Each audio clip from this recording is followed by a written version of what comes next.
Hey everybody, it's Beth, and before I get into this video, I just want to mention quickly that this is actually not going to be a FlossTube related video. I want my channel to be about more than just cross stitch, although there isn't much more to my life than cross stitch and working. Um, but I wanted to talk about other things sometimes besides cross stitch, like music and other hobbies, my writing, and today, in today's case, my fitness journey and my fitness plans for 2016. So no cross stitch talk today, sorry, but before you go, floss tubers, disappointed floss tubers, here's a whip. Look! I've made some progress on By the Bay Tidal River #1, so I've done about 600 more stitches since the last time I showed this to you. So, okay, sorry, that's going to be it for cross-stitch talk. But if you're still interested in hearing about my fitness plans, stick around, because I'm going to talk a little bit about where I've been, where I am now, and what I want to do for the upcoming year as far as just being in better shape goes. Not really going to be a big weight loss saga, because I've learned after 25 years of trying to lose weight and losing it and gaining it back and losing it and gaining it back, repeat, that weight loss itself is kind of futile. Just because the scale says you're at a certain number, I've learned that's almost meaningless. It's not about the size you are, or what the numbers say on the scale, or your measurements, or what clothes you can fit into, as much as it is just how you feel, how you're taking care of yourself.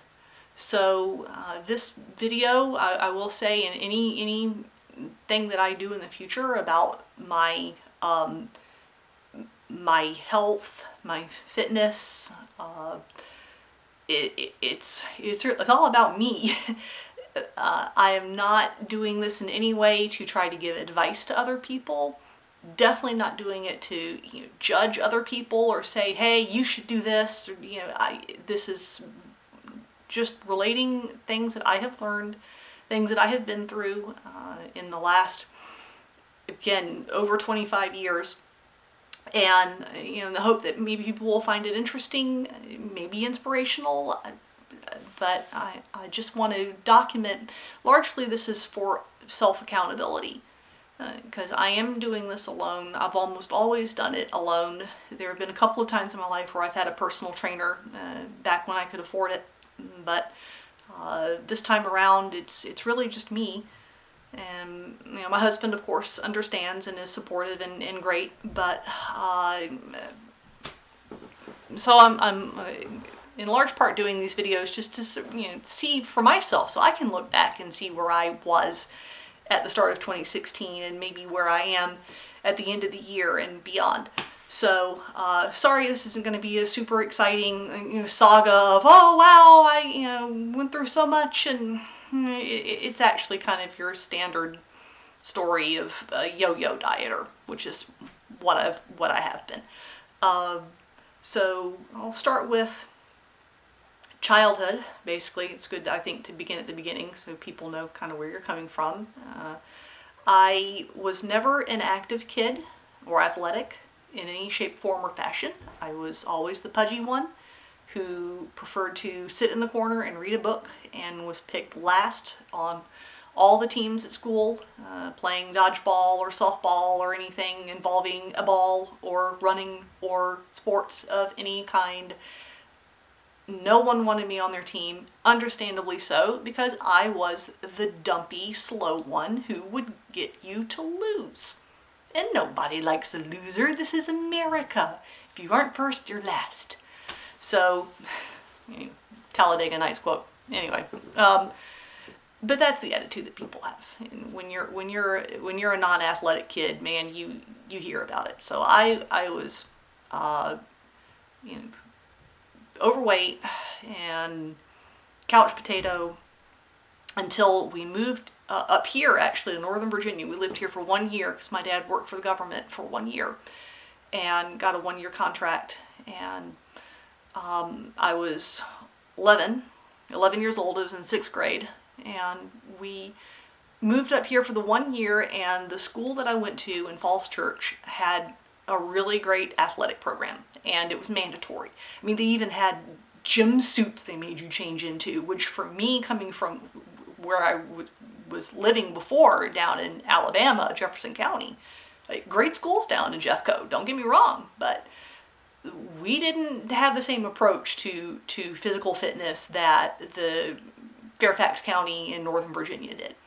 So that year that we lived up here in Northern Virginia, I lost a lot of weight because we had mandatory gym where you had to change into these outfits and then get out there and sweat, 5 days a week. So yeah, it helped a lot. And when we moved back to Alabama at the end of the year, my dad got me a mountain bike, which was great because Birmingham is kind of a mountainous town. It's on the ridge of Red Mountain, so And I rode the bike a lot, and so I kind of maintained that weight loss. I did all right through most of my teens.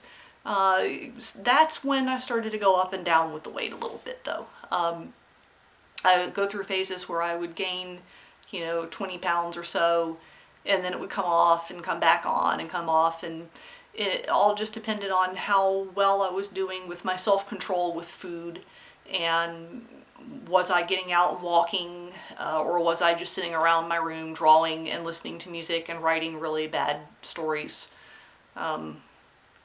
So I hit a phase when I first moved out from home, and I didn't go to college right away. I lived with some girls in Raleigh I'm still friends with to this day, and I actually got really thin that first year we lived away from home, probably because I was waitressing, I was on my feet, I wasn't eating a whole heck of a lot, wasn't drinking much alcohol at that time, I really wasn't a drinker. So I was pretty slim, and then I moved across the country to Los Angeles and really put on a bunch of weight. I was appalled at how much I gained, which is kind of ironic. LA, the city of beautiful people, and the first thing I did was balloon. So that was really the struggle of the beginning of the struggle with the weight and the yo-yo dieting and the big ups and downs. So over the years, I'm in my almost late 40s now. Since I've been 19, I've been as heavy as 200 pounds and as light as maybe 128. So yeah, it's a pretty big, it's a 70 plus pound variance.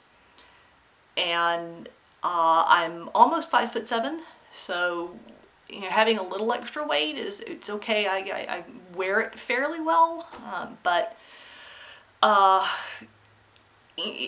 the times when I was thinner, they didn't last long. It was a few months of me being able to maintain that, and then right back up. And so for a long time, like in my 30s, my weight stayed somewhere around 160-ish.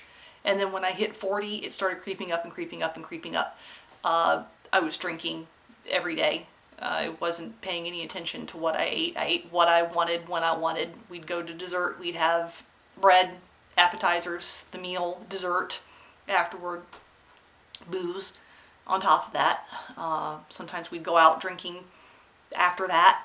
And for lunch, I would have steak and cheese almost every day with French fries, and get candy from the vending machine. And I was a huge Mountain Dew addict, which is, for those of you who don't know what that is, it's a soft drink. It's not the moonshine from the Irish. It's not the rare old Mountain Dew from the Irish song, but it's pretty bad. It's a soft drink with a lot of sugar and a lot of caffeine. And I was a massive Mountain Dew addict from the age of 11 until I was almost 40. A long time of drinking a lot of Mountain Dew every single day. And I went cold turkey on that in 2009. I just said, you know what, I'm going to have one last Mountain Dew. Ironically, a Mountain Dew throwback with real sugar and not high fructose corn syrup. But I had one more Mountain Dew and then I quit. And since 2009, it's now 2016, I've had 2 Mountain Dews in all those years. So I'm proud of myself for doing that. once I hit 40, the caloric drinks had to be the first thing to go. And that also included alcohol. So I quit drinking alcohol. I've been alcohol free now for over 2 years, maybe even 2.5. It sounds about right. I don't track the exact days, but the only time I have drunk any alcohol at all in the last 2.5 years has been, so it's not fair to say alcohol free 100%. One time a year I will drink when we go on vacation down to Mexico, because I'm not driving. I'm in a resort in a safe place, gated community. There's not much trouble I can get into, and even then I don't drink much, and they water down the alcohol significantly at those places, so it's really hard to get extremely drunk even if you wanted to. So that's my little indulgence. Once a year for a few days I will drink in the afternoons, and a couple drinks at dinner, and then I'm done. So other than that, when I'm here at home, no more alcohol. So that's helped a lot. But even so, in around 2011, even though I'd given up a lot of stuff, I was still struggling with my weight. I got up to about 200 pounds again, which for me was just not acceptable. Again, I'm not judging anyone who, their weight, their size. It's what you accept for yourself, what you can live with, what you feel is the best for you. And honestly, I talk about weight because that's the easiest thing for people to kind of relate and understand to. But again, the numbers on the scale aren't that meaningful to me. So I don't live and die by them. In fact, I weigh myself very, very, very infrequently. Sometimes it's over a year and a half between times of getting on the scale. So I do not live and die by the weight.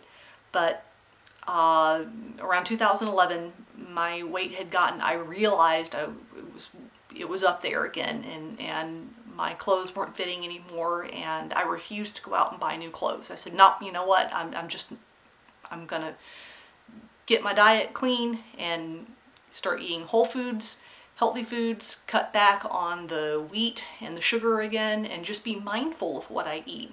Read labels again and be careful. Shop around the perimeter of the grocery store where the fresh foods are. Stay away from the frozen stuff and the preservative-filled stuff. And just found things that work for me.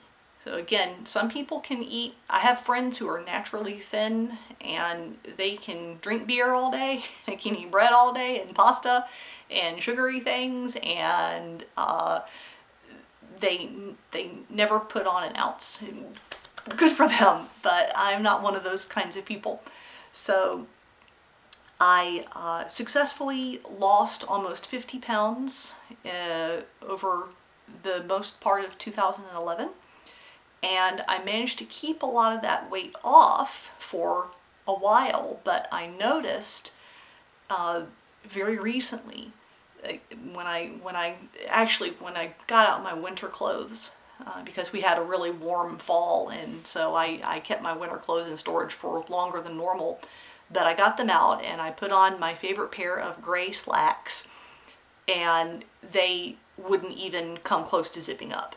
And last year they fit fine, and I said, this isn't good.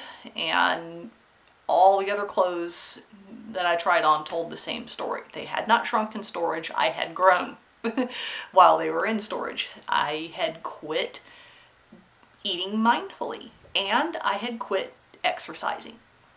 Now, I am a firm believer that you cannot outrun a bad diet. That is to say, you can't eat whatever you feel like eating, especially if you're over 40 and think you can just burn it all off in the gym or taking walks around your neighborhood or cleaning house or whatever. Sorry, you just can't do that. I know certainly from my own experience, I can't do that. I can't outrun a bad diet, and yet exercise is also important. Hadn't been doing it. So I dragged the scales out from the closet and got on them and weighed myself, and I had gained about 25 pounds back from when I had lost it in 2011. And I said, oh heck, I can't keep going this direction. I'm gonna have to get my act together again. So this brings me to almost to now. Actually, ironically, a few months back in October, I ran my first 5K ever. And I am not a runner. Let me make that clear. I hate running. I hate vigorous exercise of any kind. In the past, when I did any kind of exercise regimen, I actually did something called HIIT, high intensity interval training, which is where you go like gangbusters for 60 to 90 seconds, and then you kind of go more of a relaxed, moderate pace, and then relax and better. So basically, it's like, a death metal drummer, but with workout videos instead. Sorry. Anyway, but my father was a big runner all his life, and even set records at his school that to this day have not been broken. He was an amazing runner, and my sister was a good runner. I just never I couldn't keep up with them. I get winded literally after a handful of steps, like, oh, go on without me, I can't. Oh. So I saw some people were doing a 5K in my hometown down in North Carolina, and it just looked like fun. I wanted to do it, and we were going to visit that weekend anyway. So I told my husband, we're running in a 5K, and he said, okay, I guess we're running in a 5.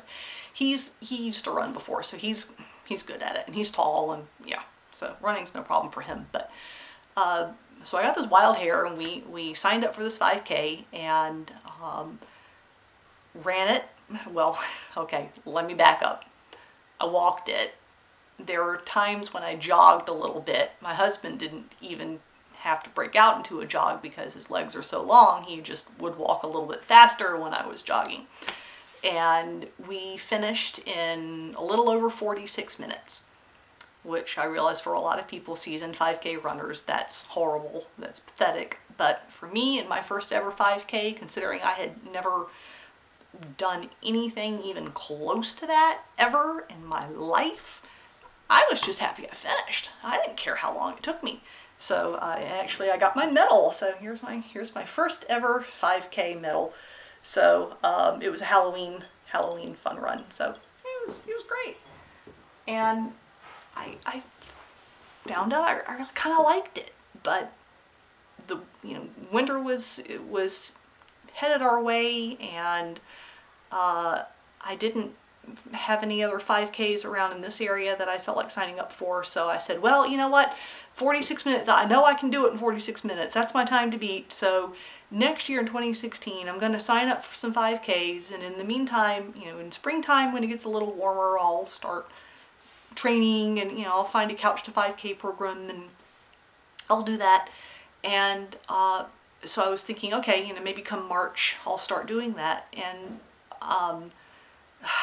the more I thought about it, though, the more I realized, you know what, I need to get the show on the road a little more quickly than that. So I'm going to start training. So today was a great day. It's actually in the 50s up here in Northern Virginia. And I had a Couch to 5K program app on my phone downloaded. So I put on a jacket and my workout pants and some thick socks, and grabbed my phone and did the app, and 30 minutes and intervals of, it's like a 5-minute warm up, and then 60-second run intervals mixed in with 90-second walk.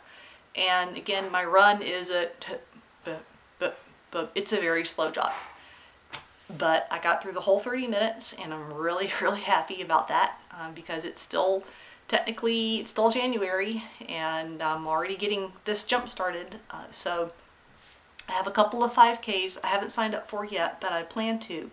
2 of them are in this area, and one of them is up in Pennsylvania in Bird in Hand, which is in Lancaster County, and it's actually the weekend of my birthday in September. So I know for sure that's 3 5Ks I want to run, and every time I run one, I want to get at least 1 minute faster. I think that's reasonable, especially if I keep training. If I can do this 5 days a week and train, and the days where it is too cold, the weather's too nasty, then I plan to do the high intensity interval workouts again, the HIIT workouts. I have a sandbag, which is really neat. I'll show sometime in another video. This is just the intro video. I don't want to go on too long or get too deep into the equipment and the, the approach, but basically that's my goal, is to do at least 3 5Ks this year, if not more, and start adding to the little medal collection. And because this guy is lonely, he needs friends, so I'm gonna get more friends for this guy. Actually, I can't wait to run the 5K in bird in hand. Their medals or horseshoes, because they have a lot of Amish participation in that, and so they have Amish guys who make the medals, and they make them out of horseshoes. So I can't wait to see. That's gonna be cool. So yeah, those are my plans. And as far as anything, if this results in some kind of weight loss, great. Again, that's no longer my focus. My focus is more just getting my cardiovascular system, in the best shape that it can be. I am in middle age now, and God willing, I will make it to old age, and I want to be as set up for a healthy, active old age and the rest of my middle age years as possible. And that means that I have to be active now. I can't just blow off working out. I can't eat whatever I feel like eating, do whatever I feel like doing. I've got to bring that mindfulness back in. I've got to remember what worked in the past and what didn't work for me in the past, and be planful and just stick with it. I will tell you, if you've stayed with me this far, if you're in any kind of the same boat that I am, of okay, well, I know I can do better, I can be in better shape, I can run farther, longer, or work out, improve my workout, improve my stamina, my strength. First of all, welcome to the club. A lot of us are here with you, but I will tell you the number one secret, if I could distill it all down to one word, the secret behind the success of being in the best shape that you can be in, it is willpower. That's it. It's willpower. If there were some way to capture it, bottle it, sell it, believe me, honey, I'd be out there. I'd be a bazillionaire. I'd have people like Bill Gates. God, look at you. I would be sitting on a literal mountain of money if I could figure out some way to sell willpower. But that's what it's all about. You have to have the willpower. Means you're at work, you go into the break room to get some water, and somebody has left a whole tray full of leftover cupcakes from a birthday party, and you put up the blinder and you walk by it. Willpower is you're having kind of a lazy Sunday. You really don't feel like getting out there for 30 minutes and doing your run walk thing with the lady's voice in your ear and boom, now run, boom, now walk. But you do it anyway. Willpower is all that and more. That's what you need. It's worked for me in the past. It's gonna work for me in the future. I just have to stick with it. So that in a nutshell is the introduction to my fitness plans and goals for the year. I'll end with since it's not all just talking head, I will show off, if nothing else, if I could just whittle this down a little bit, if you can see. I do have, this is my one vain goal, I suppose. And everyone has to have one, right? If I could just get rid of this, just trim that down a little bit. That would be like the bonus, the extra cool, awesome, super bonus. But that's not my main focus. It's not all about how my butt looks in my jeans. it's about my health, my well-being, and strength, stamina, and honestly, the outer shape and size has virtually no bearing on that whatsoever. So also keep that in mind. Don't focus on the scale. Don't focus on, you know, the muffin top. I'm not focused on mine. It's just, you know, if it goes away, great. If not, if it's still here next year, but I'm at the point where I am able to run the majority of a 5K, or not run, but, you know, jog the majority of a 3.1 miles. Oh man, nothing would make me happier. Because that is the true indicator of health and stamina and strength and fitness. So that's my goal, to this year to get better at the 5Ks, to be able to run farther than I've ever run in my life, you know, for sustained pace at a certain distance. So, because right now it's terrible. I mean, I can barely run 50 yards without wanting to fall over and die. So we'll see where I am in a few months' time. And for now, that's it. So again, thank you so much for watching. Thank you for subscribing. If you have any questions at all, please feel free to ask them in the comments section. And I will put up a link to the 5K program and a couple of the 5Ks that I plan to run in. So if anybody is here in the Northern Virginia, DC area, you are quite welcome to come and join me. My husband isn't going to be able to run in any of these with me, so if anyone wants to be my 5K running buddy, come on down. All right, guys. Anyway, you take care, and I will do a floss tube video very soon. I actually have one ready to go, so I'll put that up in a couple more days. So for now, bye.